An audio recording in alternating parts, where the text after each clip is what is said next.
وعباد الرحمن الذين يمشون على الأرض هونا وإذا خاطبهم الجاهلون قالوا سلاما والذين يبيتون لربهم سجدا وقياما والذين يقولون ربنا اصرف عنا عذاب جهنم إن عذابها كان غراما إنها ساءت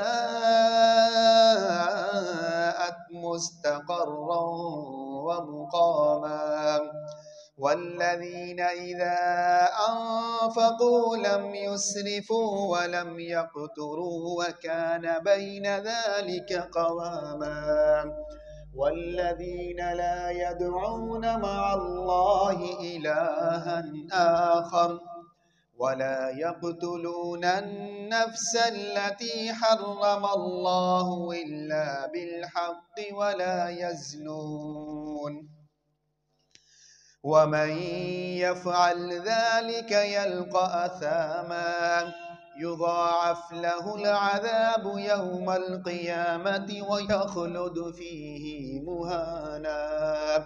إلا من تاب وآمن وعمل عملا صالحا فأولئك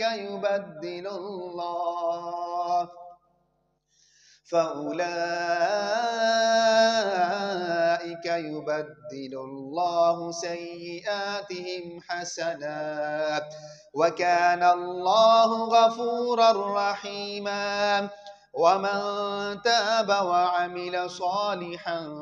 فإنه يتوب إلى الله متابا والذين لا يشهدون الزور وإذا مروا باللغو مروا كراما والذين إذا ذكروا بآيات ربهم لم يخروا عليها صما وعميانا والذين يقولون ربنا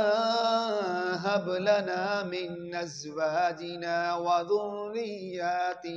قرة أعين ربنا هب لنا من أزواجنا وذرياتنا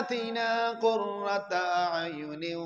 واجعلنا للمتقين إماما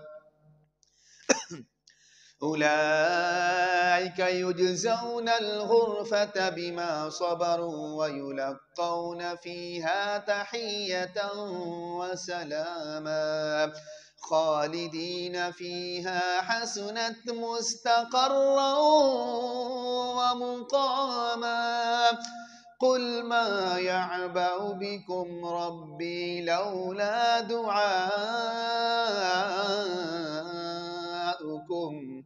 فقد كذبتم فسوف يكون لزاما الله أكبر.